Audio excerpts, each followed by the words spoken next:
বন্ধুরা, আজ আমি ঠাকুর শ্রীরামকৃষ্ণের কিছু অমৃত কথা পাঠ করব। যদি আপনাদের ভালো লেগে থাকে তাহলে আমার চ্যানেলটি আপনারা সাবস্ক্রাইব করে দেবেন। ঠাকুর যাদের জন্মসিদ্ধ বলতেন, ভবনাথ তাদের মধ্যে একজন। ঠাকুর আরও বলতেন যে ভবনাথ ও নরেন্দ্রর মধ্যে বিশেষ সম্বন্ধ আছে, কিন্তু ভবনাথ বিয়ে করল। একদিন ঠাকুর রামকৃষ্ণানন্দ বলছেন আমাকে তার কাছে পাঠালেন, বললেন আমি তার কাছ থেকে অনেক কিছু শিখতে পারবো। আমি অবাক হলাম যে তিনি গৃহী ভবনাথের কাছে শিক্ষা লাভ করতে পাঠাচ্ছেন, কিন্তু তাকে দেখেই বুঝতে পারলাম আমরা যখন ঈশ্বরের কথা বলতে লাগলাম সে ধ্যানস্থ হয়ে পড়ল ও তার দুগাল বেয়ে আনন্দ ও ভক্তির অশ্রু গড়িয়ে পড়তে লাগলো। দেখলেই বোঝা যেত যে সে সম্পূর্ণভাবে ঈশ্বরে তন্ময়। পূর্ণ বলে একটি ছেলে শ্রীরামকৃষ্ণের আর একজন প্রিয় শিষ্য ছিল। যখন তার বয়স মাত্র 9 বছর, তখন তাকে ঠাকুরের কাছে নিয়ে আসা হয়েছিল। ছেলেটিকে ঠাকুর জিজ্ঞাসা করেছিলেন আমি কে। পূর্ণ এক মুহূর্ত দ্বিধা না করে উত্তর দিয়েছিলেন আপনি ঈশ্বরের অবতার। তখন ঠাকুর তাকে জিজ্ঞাসা করেছিলেন সে রোজ ঈশ্বর চিন্তায় কিছু সময় কাটায় কিনা। ছেলেটি বলল সে প্রায় ধ্যান করে এবং ধ্যান করলেই তার চোখের কোণ দিয়ে আনন্দ অশ্রু গড়িয়ে পড়ে। ঠাকুর সর্বদা তার সম্বন্ধে বলতেন যে সে ভক্তির উচ্চতম অবস্থা লাভ করেছে। তিনি তাকে এত ভালোবাসতেন যে কখনো কখনো তার স্কুলের গেটের সামনে দাঁড়িয়ে থাকতেন তাকে মিষ্টি খাওয়ানোর জন্য। আর যখনই ঠাকুর কলকাতায় কোনো ভক্তের বাড়ি যেতেন তখনই পূর্ণকে তার কাছে ডেকে নিয়ে আসতে বলতেন। পূর্ণ ধনীর সন্তান ছিল এবং তার পিতামাতার ভয় হতো যে তাকে তাদের কাছ থেকে নিয়ে যাওয়া হবে এবং সে সন্ন্যাসী হবে, তাই তারা তাকে স্বাধীনভাবে চলাফেরা করতে দিত না। একদিন ঠাকুর কলকাতায় ছিলেন এবং তার এক শিষ্যকে পাঠালেন পূর্ণকে ডেকে আনার জন্য। দারোয়ান বলল পূর্ণ ঘুমোচ্ছে এবং তাকে বিরক্ত না করতে। শিষ্যটি পূর্ণকে না নিয়ে ঠাকুরের কাছে ফিরে এলো। তারপর ঠাকুর রামকৃষ্ণানন্দ বলছেন আমাকে পাঠালেন। আমি সবসময় ঠাকুর যা বলতেন তা যে কোনো প্রকারে সম্পূর্ণ করতে পারতাম সেটা ঠাকুর জানতেন।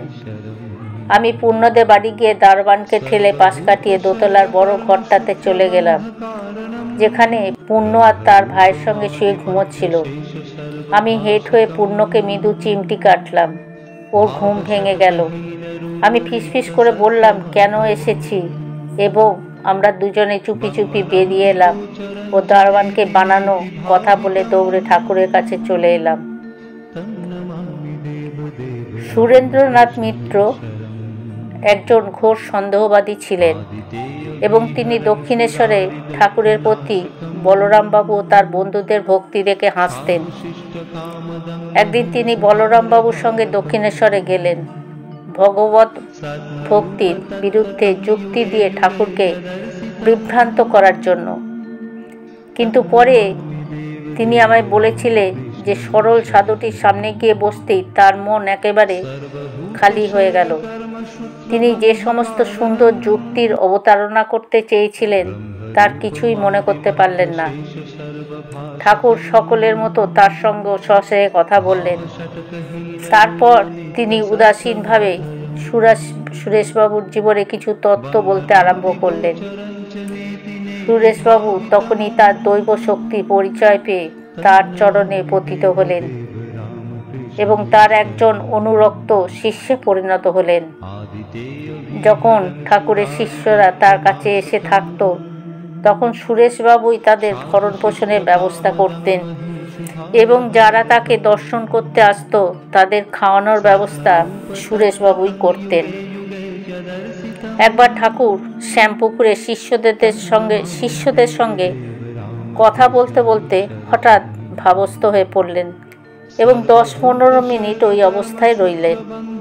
যখন তার বাহ্যজ্ঞান ফিরে এলো তিনি বললেন আমি সুরেশের কাছে গেছিলাম।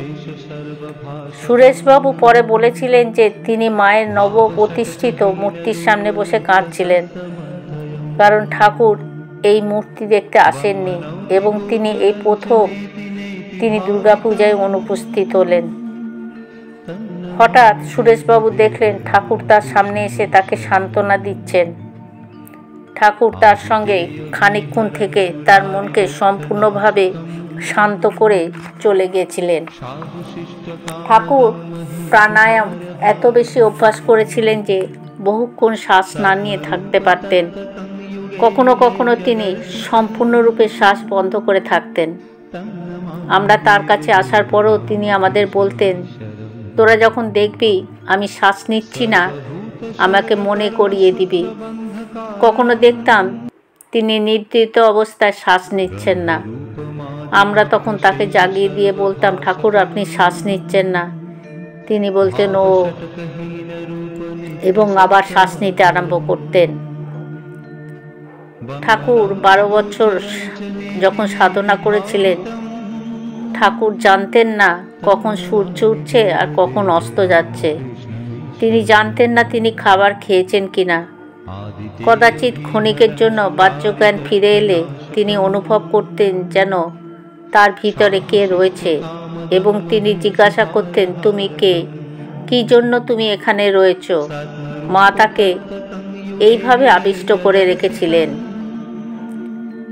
তার দেহে এই প্রকার দর্শনের জন্য বিশেষভাবে গঠিত হয়েছিল, সাধারণ দেহ ছিল না।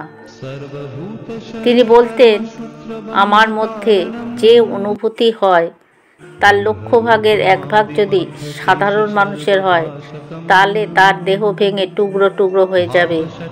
একটা পাগলা ষাঁড় বাগানে ঢুকে যেভাবে সব কিছু উপড়ে দেয়, সেইভাবেই তিনি মত্ত হাতির সঙ্গে তার ভক্তির তুলনা করেছেন। ঠাকুরের মন সর্বদা এমন ঈশ্বরমুখী হয়ে থাকতো যে খাবার সময়ও তার হুঁশ থাকতো না এবং তাকে বলে দিতে হতো তিনি পর্যাপ্ত পরিমাণ খেয়েছেন কিনা। ঠাকুর জিজ্ঞাসা করতেন, আমি কি যথেষ্ট খেয়েছি? যদি কেউ বলতো তিনি খেয়েছেন, তখনই তিনি খাওয়া বন্ধ করতেন। বন্ধুরা, আজ আমি পাঠ এখানেই শেষ করলাম। জয় ঠাকুর, জয় মা।